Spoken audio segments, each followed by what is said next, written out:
ఇటీవల న్యాయవాదులపై రాష్ట్ర వ్యాప్తంగా దాడులు పెరిగిన నేపథ్యంలో ప్రభుత్వం స్పందించి న్యాయవాదులకు ప్రత్యేక రక్షణ చట్టం తీసుకురావాలని డిమాండ్ చేస్తూ తూర్పు గోదావరి జిల్లా న్యాయవాదుల పోరాట కమిటీ ఆధ్వర్యంలో సోమవారం జిల్లా కోర్టు సబ్ కలెక్టర్ కార్యాలయం వద్ద న్యాయవాదులు ఆందోళన చేపట్టారు. తొలుత కోర్టు ప్రాంగణం వద్ద ఆందోళన చేపట్టిన న్యాయవాదులు ర్యాలీగా సబ్ కలెక్టర్ కార్యాలయం వరకు చేరుకుని ధర్నా చేశారు. ఈ సందర్భంగా పోరాట కమిటీ ప్రతినిధి పివివిఎస్బి రాజు మాట్లాడుతూ రాష్ట్ర వ్యాప్తంగా దాదాపు 50,000కు పైబడి న్యాయవాదులు వృత్తిని కొనసాగిస్తున్నారని, ఇటీవల పోలీసులు నేరస్తులు న్యాయవాదులపై దురుసుగా ప్రవర్తించి దాడులు చేస్తున్నారని అన్నారు. ఈ నేపథ్యంలో రాష్ట్ర ప్రభుత్వం అసెంబ్లీ సమావేశాల్లో న్యాయవాదులకు ప్రత్యేక రక్షణ చట్టం కల్పిస్తూ చట్టం చేయాలని కోరుతున్నారు. తూర్పుగోదావరి జిల్లాలోని రాజమండ్రిలోని న్యాయవాదులు అసోసియేషన్గా ఏర్పాటు చేసుకుని ఈ రోజున ఎవరైతే రాష్ట్ర వ్యాప్తంగా ఉన్న న్యాయవాదులు, రాష్ట్ర వ్యాప్తంగా కాదు దేశవ్యాప్తంగా ఉన్న న్యాయవాదులు అనేక సమస్యలు అటు కక్షిదారుల నుంచి ఎవరైతే అదర్ సైడ్ ఉన్నారో వాళ్ళ దగ్గర నుంచి గవర్నమెంట్ నుంచి కూడా అనేక సాధక బాధకాలు ఎదుర్కొని ఈ వృత్తిని కొనసాగించడం జరుగుతున్నది. చాలామంది మీద న్యాయవాదుల మీద దాడులు అనాది కాలం నుంచి జరుగుతూ వస్తున్నాయి.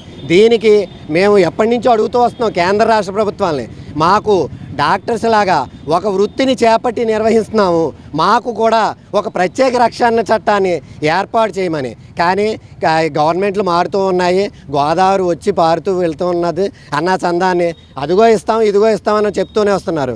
ఇటీవల కాలంలో పోయిన శీతాకాలపు సమావేశాల్లో కూడా మేము న్యాయవాదుల మీద దాడులు జరుగుతున్నాయి, మాకు ప్రత్యేక రక్షణ చట్టాన్ని ఏర్పాటు చేయండి అయ్యా, మా ప్రాణాలే కాపాడండి, మేము కక్షిదారుల వైపున నుంచుని అనేక సాధక బాధకాలు ఒడిగట్టి మేము న్యాయం చేయడానికి చూస్తున్నాము, మా మీద బయటకు వస్తే ఏ రోజుని ఎక్కడ ఎవరు చంపేస్తారో, ఏ విధంగా దాడులు జరుగుతాయో, ఇటుపక్క నుంచి ఏ విధంగా దాడులు జరుగుతాయి అన్నది మాకు లేకుండా పోయింది.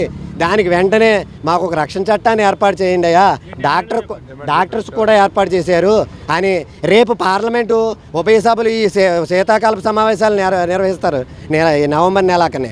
అందులో మేము ముఖ్యంగా ప్రతి పార్లమెంటు సభ్యుల్ని రాజ్యసభ సభ్యుల్ని ఒకటి అడుగుతున్నాం, మాకు ప్రత్యేక రక్షణ చట్టాన్ని ఏర్పాటు చేసే విధంగా ఈ శీతాకాలపు సమావేశాల్లో బిల్లు ప్రవేశపెట్టండి.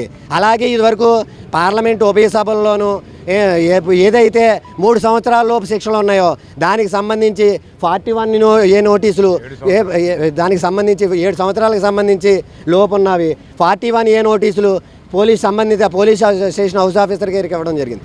దానివల్ల చాలామంది న్యాయవాదులు వారి వృత్తికి ఆటంకాలు జరుగుతున్నాయి. చాలామంది ఏ రోజు రూపాయి లేక కొట్టుమిట్టాడి పరిస్థితులు ఉన్నది. మాకున్న వెల్ఫేర్ని 6 లక్షల నుంచి మిగతా పక్కన ఉన్న తెలుగు రాష్ట్రమైన ఏపీ తెలంగాణలో కూడా 20 లక్షలకి ఇస్తున్నారు వెల్ఫేర్. అలాంటిది మాకు మ్యాచింగ్ గ్రాంటు వెల్ఫేర్ను కలిపి గవర్నమెంట్ వారు ఇచ్చే matching grant welfare state bar council వెల్ఫేర్ని 25 లక్షలకు పెంచమని